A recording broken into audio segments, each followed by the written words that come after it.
ঘনশ্যাম সকলে মিলে বৃন্দাবনে উপস্থিত হলাম। আজকে আমাদের লীলার বিষয়বস্তু হলো শ্রীকৃষ্ণের প্রভাস লীলা। জানব ভগবান কেন করেছিলেন প্রভাসের তিনি যজ্ঞ, প্রভাসের তিনি যজ্ঞ করার কারণটা আমরা পুরাণ থেকে জানতে পেরেছি যে তার পুরনো প্রভা কিবা জ্যোতি হারিয়ে এই প্রভাসের তীরে স্নান করে পুনরায় তার জ্যোতি ফিরে পেয়েছে।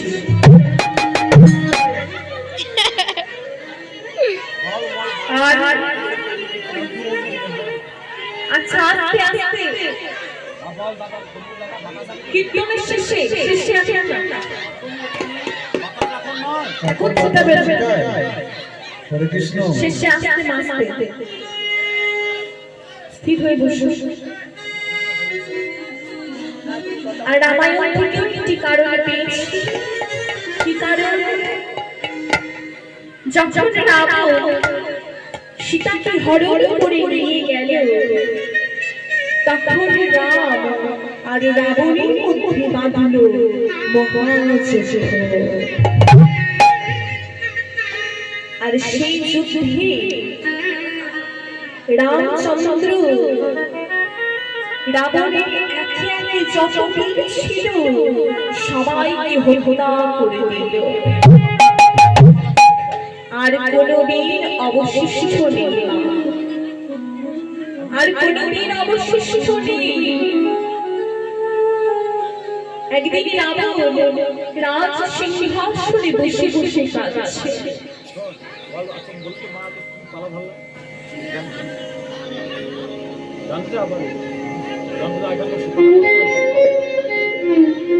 আচ্ছা মা বড্ড কথা হচ্ছে কি পালা ধরলাম বলুন তো?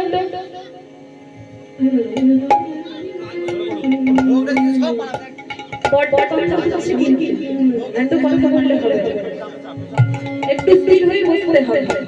সবাই চুপ করে বসুন। একদিন রাবণ রাজ সিংহাসনে বসে বসে কাঁদছে।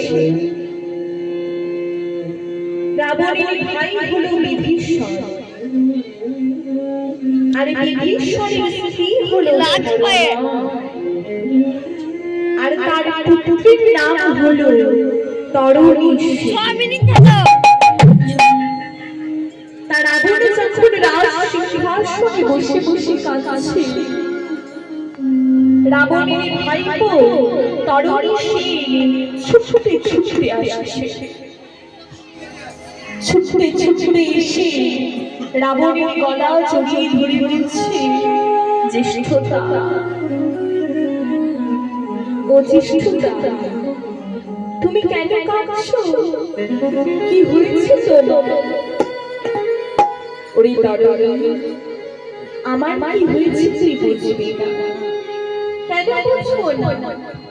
বোঝাবার মতো বুঝিয়ে দিলে একটা পাগল বুঝে যায়। বলো না জ্যেষ্ঠতা কি হয়েছে তোমার? ওরে তরণী, রামচন্দ্রের সঙ্গে কি যুদ্ধে যাবে আর একটা বীর অবশিষ্ট নেই। কে যাবে যুদ্ধে? তরণী তার জ্যেষ্ঠতাকে বলছে, জ্যাঠামশাই তুমি এই নিয়ে চিন্তা করছো কেন? আমি যাব সেই যুদ্ধে। রাক্ষসের রক্ত আমার শিরা উপশিরায় বইছে। তুমি চিন্তা করো না জ্যাঠামশাই, আমি যাব সেই যুদ্ধে। রাবণে বলছে, না না বাবা, আমি তুমি পাঠাতে পারবো না। জ্যেষ্ঠতা একবার তুমি আমায় অনুমতি দাও।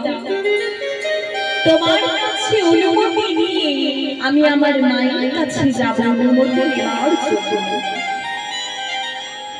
রাবণের উপায় হয়ে অনুমতি দিলে তবে কাউকে দিকে তরুণী সিং ছুটতে ছুটতে তার মায়ের কাছে গিয়েছে। মা, ও মা। কি হয়েছে তরুণী? মা, কোনদিন তো তোমার কাছে কিছুই চাইনি, আজ যদি আমি তোমার কাছে কিছু চাই তুমি দেবে? ওরে তরুণী, কি চাস তুমি? আমি কথা দিলাম বাবা, তুই আমার কাছে যা চাইবি আমি তোকে তাই দেব।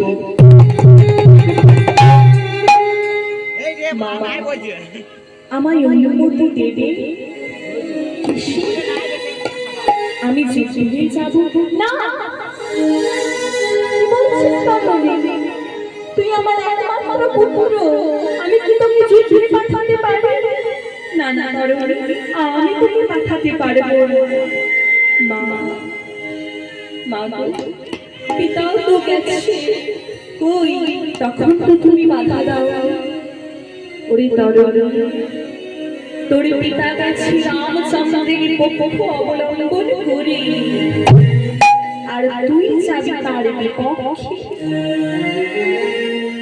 মা, মা গো, আমি যদি রামচন্দ্রের সঙ্গে যুদ্ধে যাই আর সেই যুদ্ধে যদি আমি মারাও যাই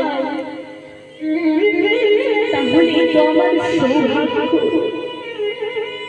কজনের হয় এমন সৌভাগ্য, ভগবানের হাতে মৃত্যুবরণ। মা, তুমি চিন্তা করো না, তুমি একটা কাজ করতে পারবে? বলো তরুণী। মা গো, 10 মিনিট হয়ে গেল। আমার সর্ব অঙ্গে মস্তক থেকে চরণ পর্যন্ত রাম নাম লিখে দাও।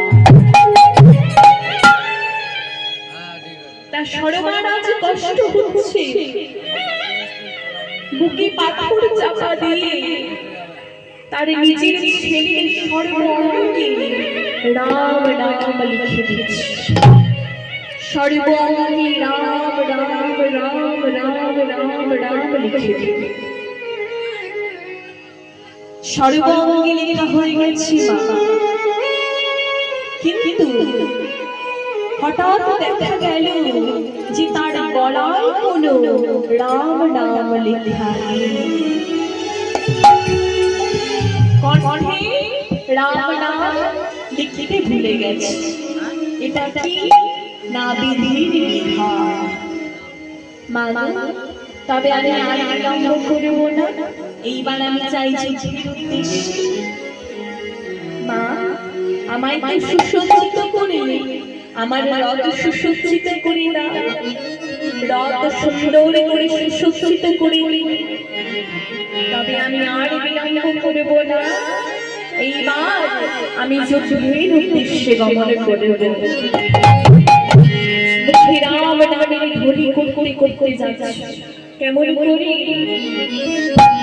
জয় রাম শ্রীরাম জয় জয় রাম, জয় রাম শ্রীরাম জয় জয় রাম, জয় রাম শ্রীরাম জয় জয় রাম,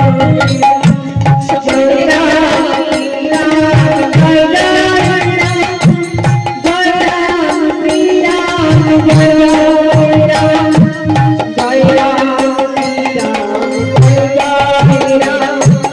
শ্রীরাম জয় জয় রাম, জয় রাম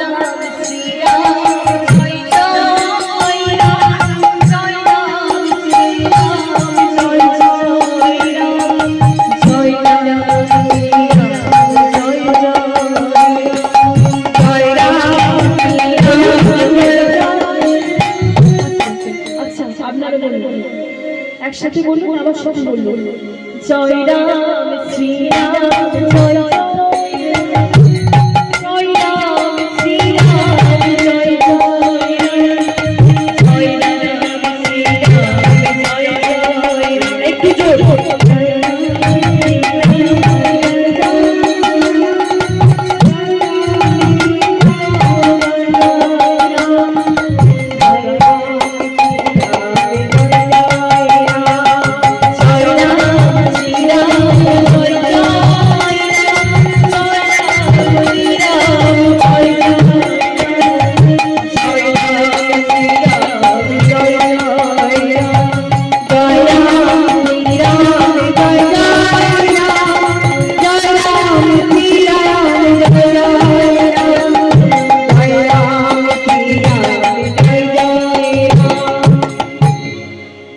রাম নামের ধ্বনি করতে করতে যাচ্ছে।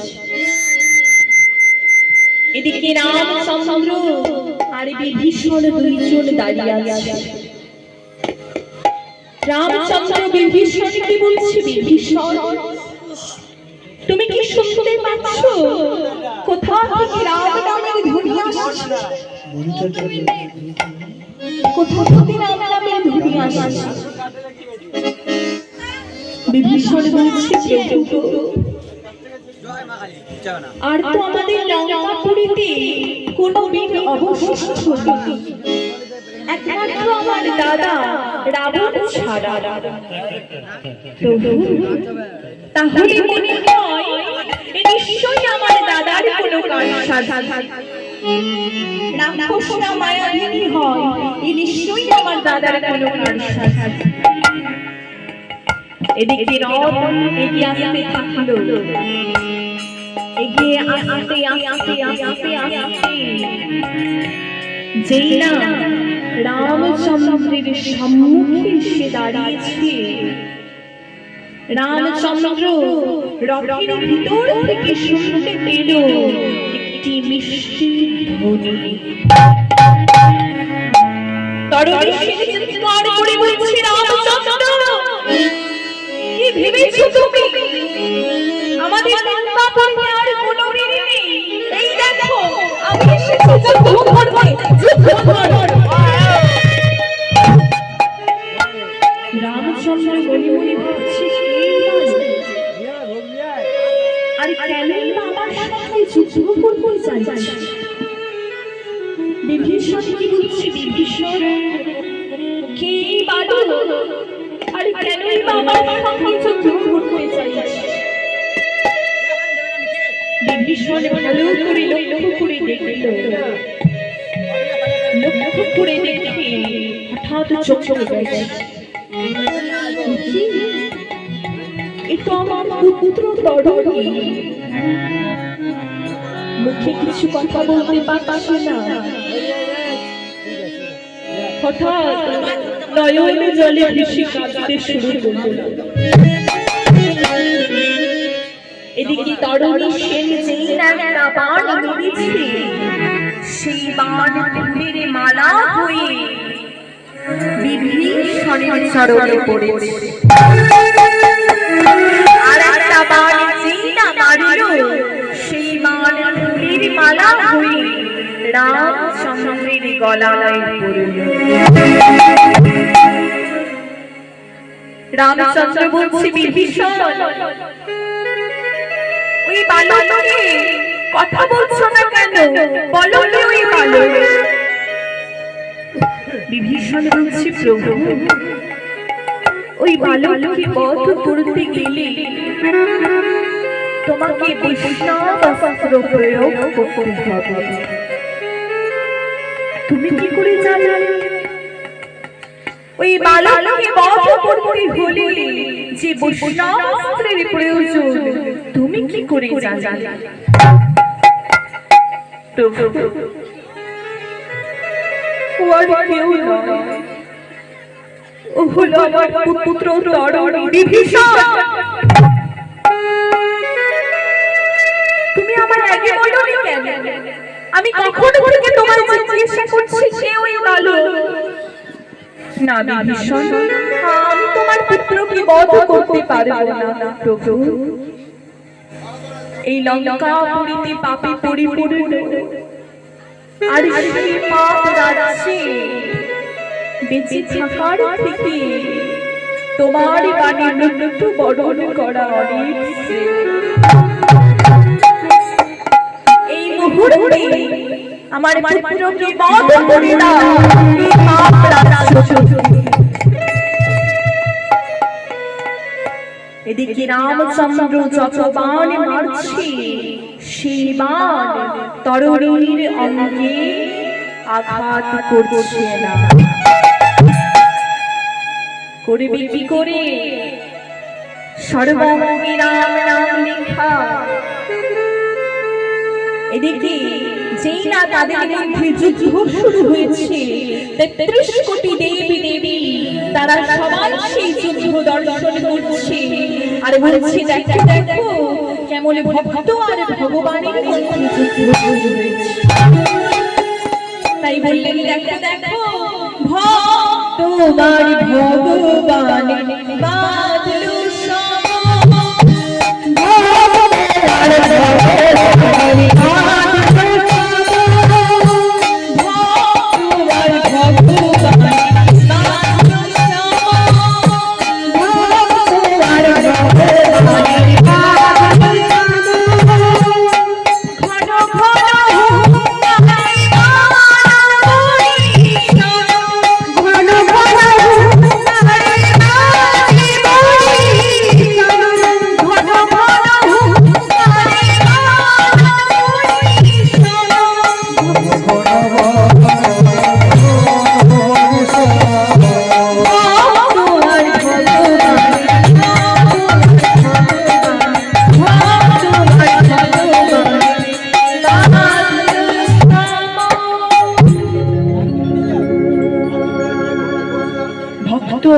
ভগবানের মধ্যে যুদ্ধ শুরু হয়েছে। রামচন্দ্র একটা একটা করে বাণে মারতে শুরু করেছে, কিন্তু সেই বাণ তরণীর অঙ্গে আঘাত করতে না পেরে দেখা গেল কণ্ঠ বেশ বিবিধ হল। তিনি ফলার মধ্যে মুন্ডুটি উড়ে চলে যাচ্ছে আকাশ পথে। এদিকে দেবাদিদেব মহাদেবী ধ্যান করছিলেন, হঠাৎ তার ধ্যানে ভঙ্গ হয়ে গেছে। আর যেই না তার ধ্যানে ভঙ্গ হয়ে গেছে, তার বাহন বৃষভকে ডাকলেন, বললেন বৃষভ যা যা বাবা ওই যে আকাশ পথে মুন্ডুটি উড়ে চলে যাচ্ছে, তুই ওই মুন্ডুটি আমার কাছে নিবি। এদিকে নারায়ণ দেখছে না না না, আমার ভক্তির কাটা মুন্ডু আমি কাউকে দেব না, বৈকুণ্ঠে রেখে দেব সদা রাম করে। তাই শ্রী বিষ্ণু তার বাহনকে ডাকলেন, বললেন গরু তুমি যাও, ওই যে আকাশ পথে মুন্ডুটি উড়ে চলে যাচ্ছে, তুমি ওটা আমার কাছে নিয়ে দাও। এদিকে বৃষভ এদিকে গরু দুইজনের মধ্যে যেই না সামনাসামনি দেখা হয়ে গেছে, দুইজনের মধ্যে বাঁধলো মহাযুদ্ধ। আর যেই না গরুর মুখে করে মুন্ডুটি চেপে ধরেছে, বৃষভ তার বড় বড় শিং দিয়ে গরুরের পেটে যেই না সজোরে আঘাত করেছে, গরুরের মুখ থেকে মুন্ডুটি পড়ে গেল প্রভাস।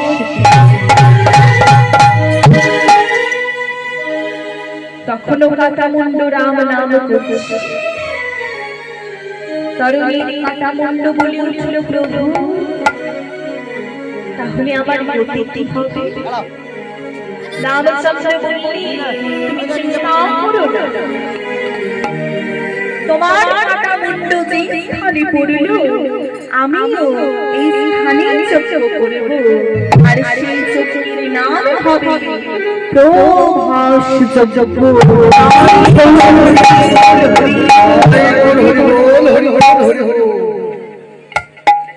এই হলো প্রভাস যজ্ঞের কারণ।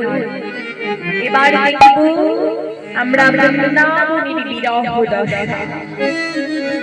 আজ রাধা রানী 100 বছর ধরে গোবিন্দকে হারিয়েছে, 100 বছর ধরে গোবিন্দকে হারিয়ে আজ রাধা রানী কেঁদে কেঁদে বালুকার উপরে কৃষ্ণ মূর্তি অঙ্কন করছে। আর কালো করে মহাজন বললেন দেখো দেখো কি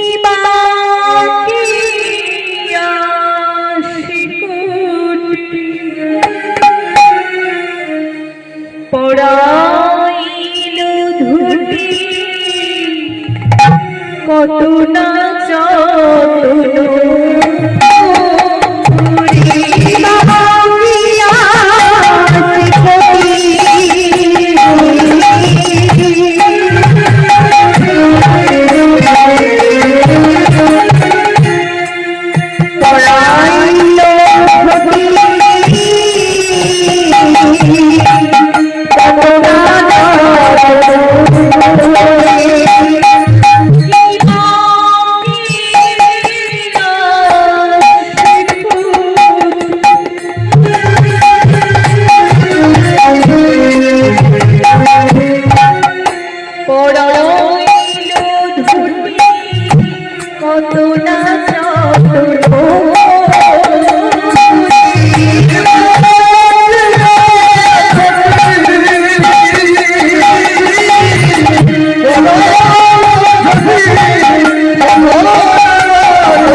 বালুকার উপরে কৃষ্ণ মূর্তি অঙ্কন করছে।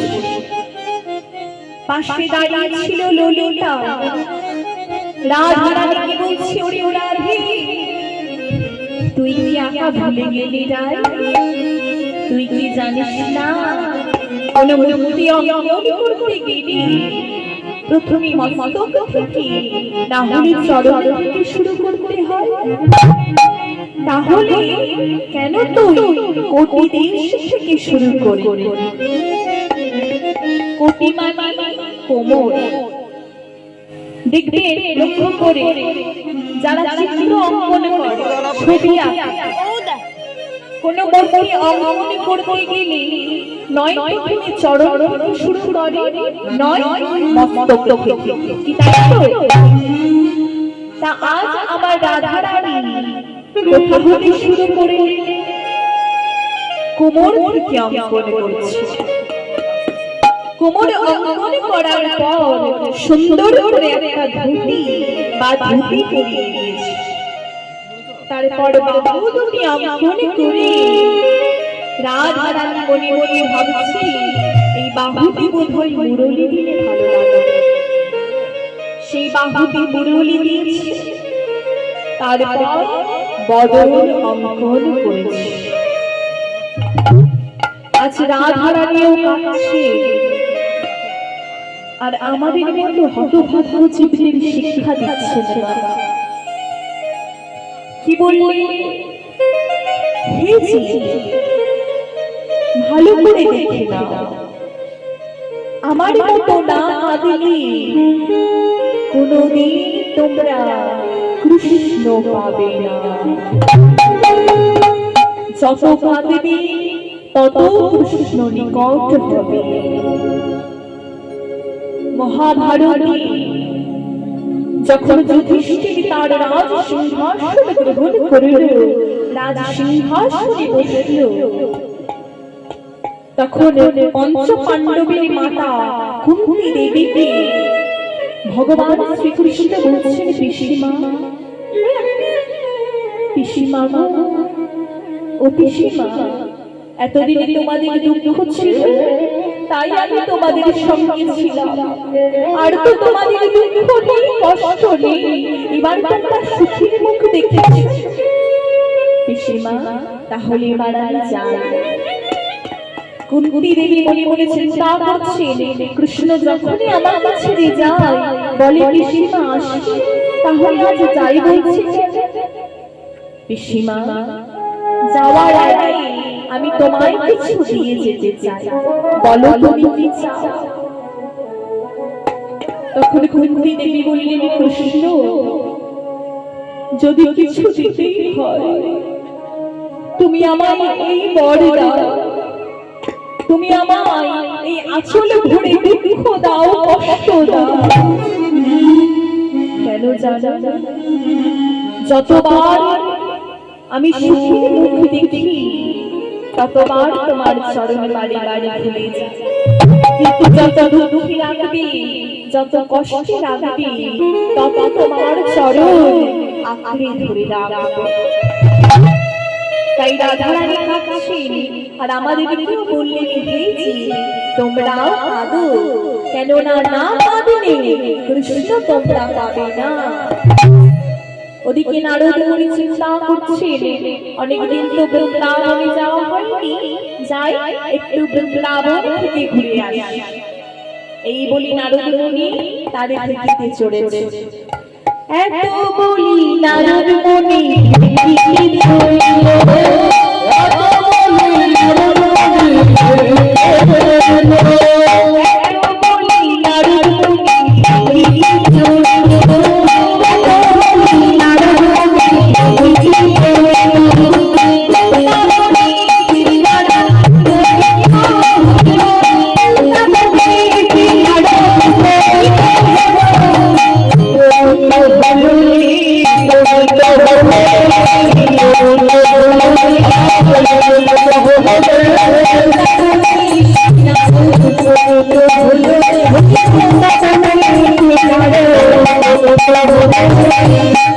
যেই না বৃন্দাবনে উপস্থিত হয়েছে, নারদ মুনি চারিদিক থেকে যেন তাপ অনুভব করছে।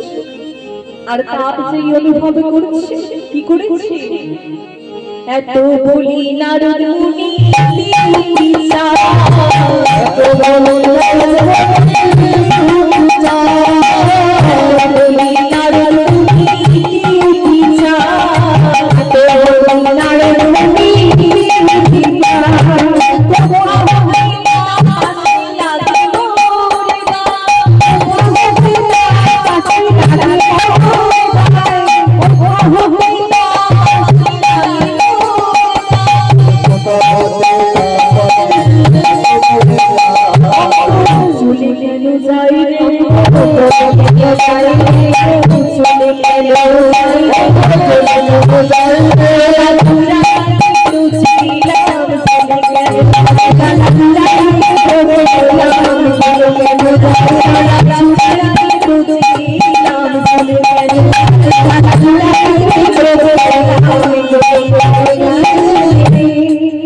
জ্বালা চুড়াইতে বুঝিলাম, এখানেও আমার জ্বালা থামছে।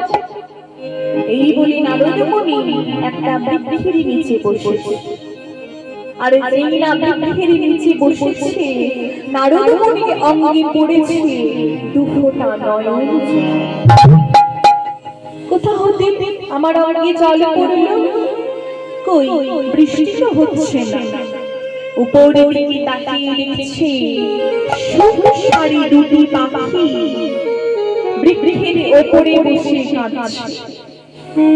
নারদ মুনি বলছে, ও সংসারী, বলি তোমরা কৃষ্ণ বলে কাঁদছো না রাধা বলে কাঁদছো?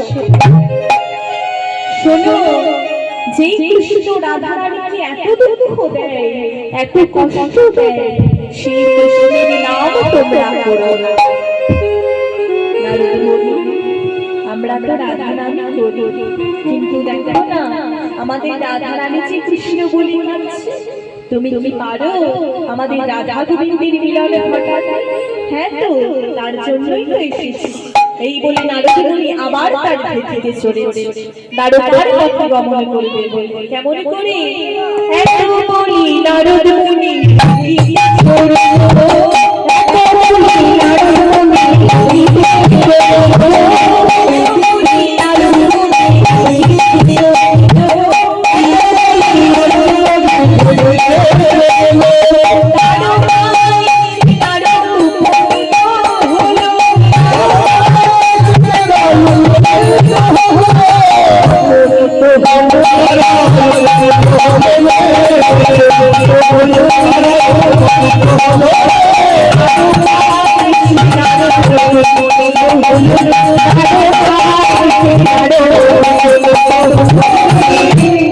দ্বারকায় এসে উপস্থিত হয়েছে।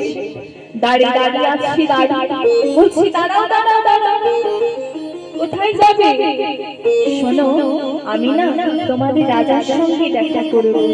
ও, রাজার সঙ্গে দেখা করবে? শোনো, আমাদের রাজার সঙ্গে দেখা তো এমনি এমনি করা যায় না। যদি দেখা করতেই হতো তোমাকে 1 বছর আগে থেকে নাম লেখাতে হতো। ও তাই নাকি? তবে দেখবি আমি এখন এমন নাম করব যে তোমাদের রাজা ছুটেই এখানে চলে আসবে। কি নাম করো দেখতে?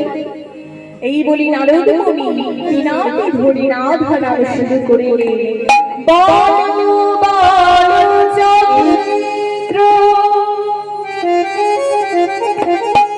রাধা মন্ত্র যাক যোগ ক্রিয়া কিছু নাহিয়া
আচ্ছা, ঘুম পাচ্ছে?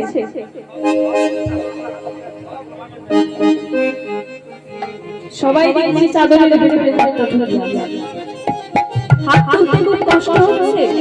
এই তো সামনে 2-3 জন ছাড়া কেউ তুলছে না। সবাইকে হাত তুলতে হবে, চাদরের ভিতরে হাত তুলুন। আচ্ছা, সকলে মিলে আমার সঙ্গে একবার দুটি বাহু তুলুন। সকলে, একজনও বাদ যাবে না। আজকে রাতে ঘুমের ছুটি, চোখের পাতা খুলি রাখবো, কৃষ্ণ বলে বাহু তুলে আনন্দে মোরা চোখের পাতা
আমি যতক্ষণ থাকবো সবাইকে জিজ্ঞাসা করতে হবে,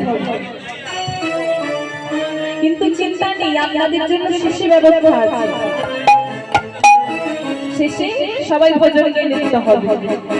সবাই থাকবেন তো? আচ্ছা, আজ তোমরা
সবাই বসুন, আবার শেষে হবে। সবাই বসুন। নারদী মুনি যেই না বিনাটি ধরে যাওয়ার নাম শুরু করেছে, গোবিন্দ ছুটতে ছুটতে নারদ মুনির কাছে এসেছে। ও নারদ মুনি, এসো এসো, ভিতরে এসো। দেখো, অনেক রাজা দেখেছি, কিন্তু তোমার মতো মূর্খ রাজা আমি কোথাও দেখিনি। কেন আমায় মূর্খ বলছো কেন? বলবো না, প্রত্যেক রাজার একটা যজ্ঞ করা নেই, কিন্তু তোমায় দেখো তুমি কোনো যজ্ঞই করো। যজ্ঞ? কি যজ্ঞ করতে হবে আমার? যজ্ঞ তো অনেক রকমের হয়। অশ্বমেধ যজ্ঞ, গোমেধ যজ্ঞ, দান ব্রত যজ্ঞ। জয়নিতা এই বলছি ওই দাদাকে একটু সাইজ করবেন। হ্যাঁ, খুব অসুবিধা হচ্ছে।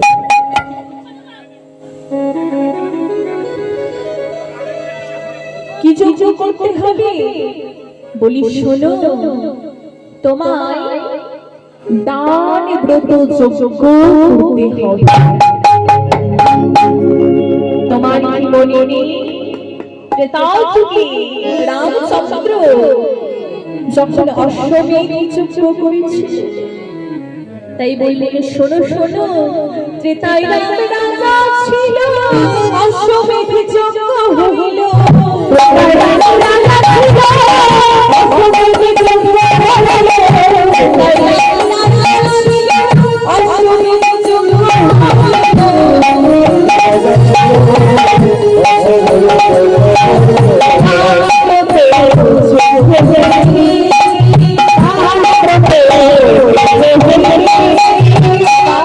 শোনো বলি হীরা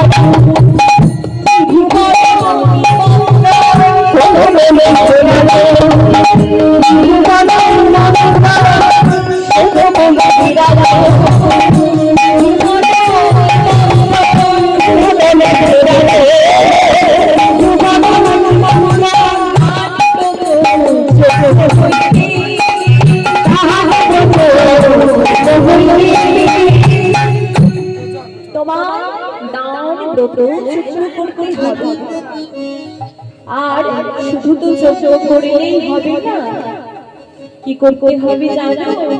গোটা ত্রিভুবন মন্ত্রণ করতে হবে। তার এত নিমন্ত্রণের ভারে কে নেবে? কেন আমি নেব? এই বলে গোবিন্দ একা একা চিঠি লেখা শুরু করলেন। প্রথমে চিঠি লিখলে দেবাদিদেব মহাদেবের নামে, যাকে ছাড়া যজ্ঞ অসম্পূর্ণ। তারপর পার্বতী, লক্ষ্মী, গণেশ, সরস্বতী, কার্তিক সবার নামে চিঠি লিখলে। সবার নামে চিঠি লেখা হয়ে গেছে। দাদা বলরামের হাতে দিয়ে চিঠিটা বলছি, দাদা চিঠি লেখা ঠিক হলো? দাদা বলরাম চিঠিটা হাতে নিয়ে বলছে, ভাই সব জায়গায় চিঠি দিবি, বৃন্দাবনে দিবি না? তখন কৃষ্ণচন্দ্র বলছিল, দাদা দাদা, আমি বৃন্দাবনে চিঠি লিখব বলে লেখনি ধরলাম, কিন্তু জানো দাদা, আমি কোনো ভাষা খুঁজে পেলাম না। কোন ভাষায় লিখব, কোনো ভাষা খুঁজে পাইনি। তাই নারদ মুনি কি বলছি, নারদ মুনি, তুমি সব জায়গায় চিঠি দেবে, কিন্তু বৃন্দাবনে যেন যাবে না।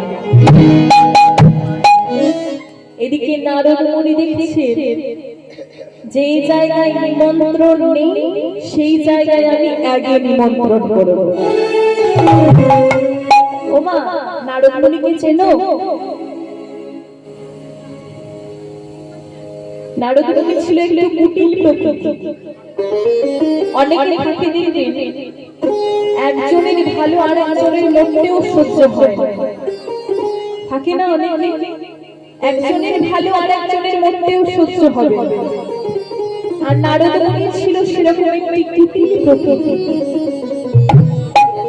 এই নিয়ে ছোট্ট একটা গল্প, মন দিয়ে শুনবে। এক ধীবর এক সরোবরের তীরে মাছ ধরতে গিয়েছে।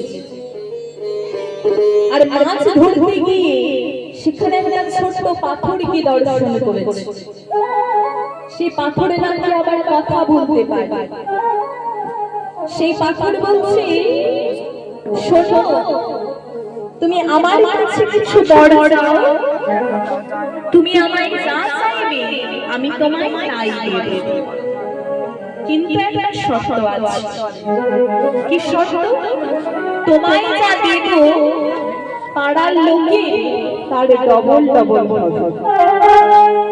ও এই ব্যাপার, আচ্ছা বেশ। শোনো পাথর, তুমি এক কাজ করো, তুমি আমার একটা একতলা বাড়ি বানিয়ে দাও।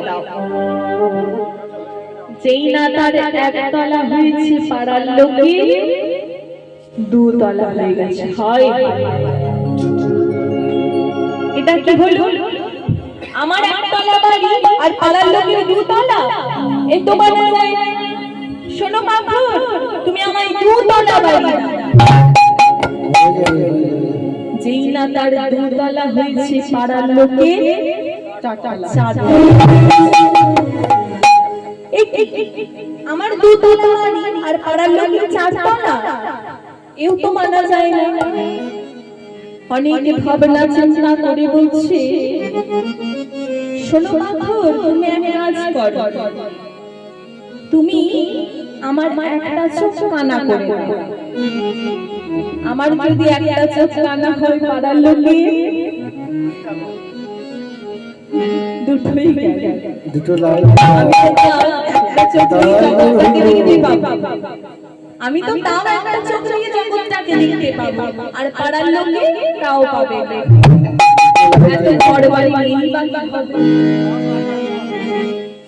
সেরকম নারদ মুনি ছিল একটু কুটিল প্রকৃতি। তা নারদ মুনি বলছে, যেই জায়গায় নিমন্ত্রণ নেই সেই জায়গায় আমি আগে যাব। এই বলে প্রথমেই গমন করলেন বৃন্দাবনে।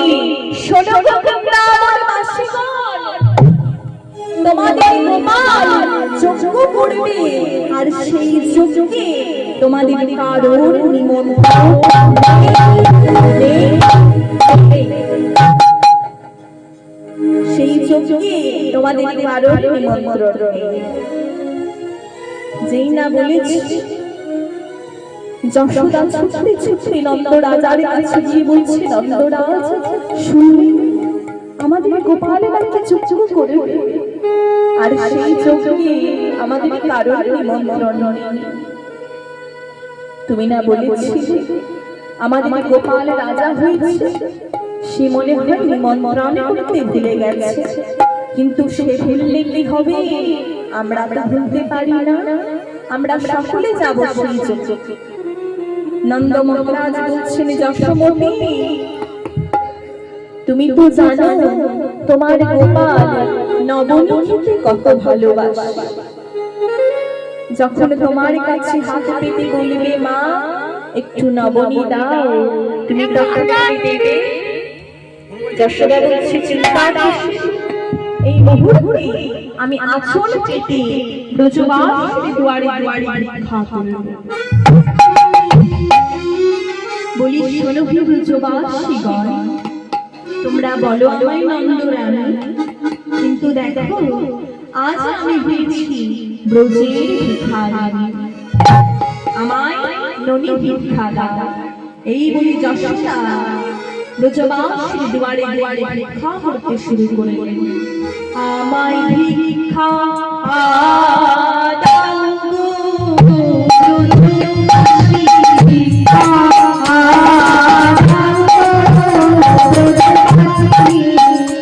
আমায় ভিক্ষা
এদিকে সখাদের বলিয়ার আনন্দ করে না, সবাই বলছে কি মজা, আজ আমরা কানাইয়ের চোখে যাব।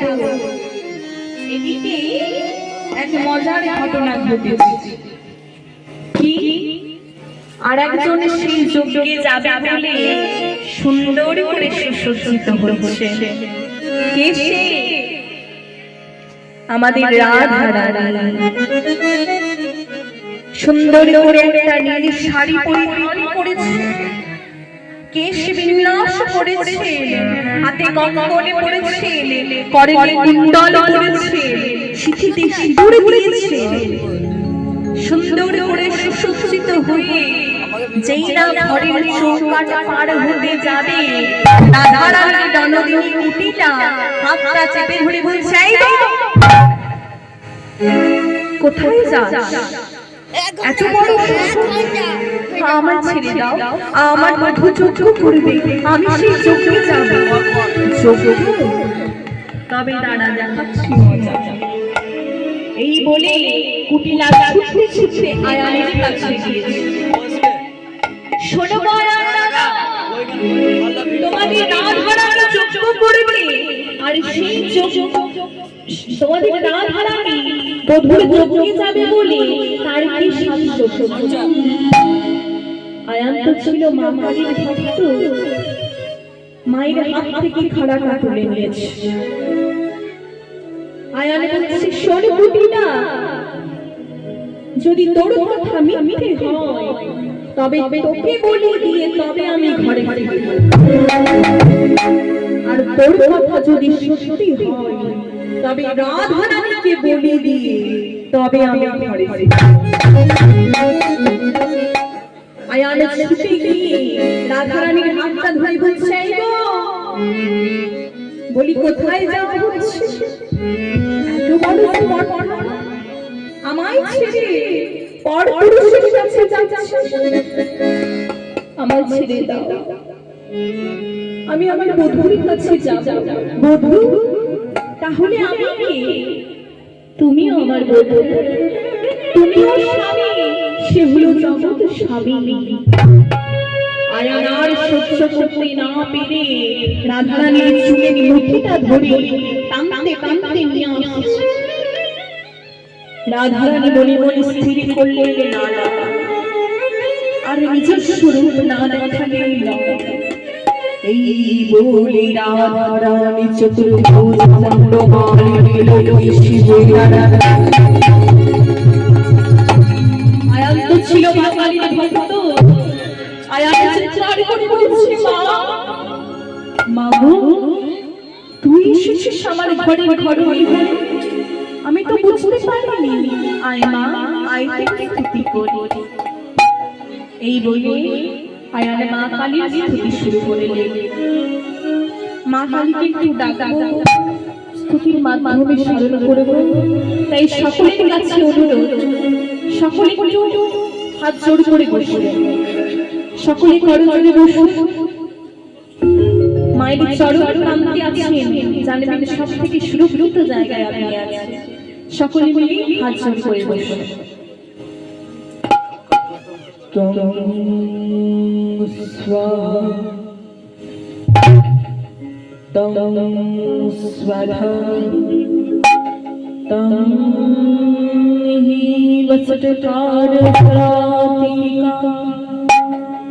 सुधा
মাতোরে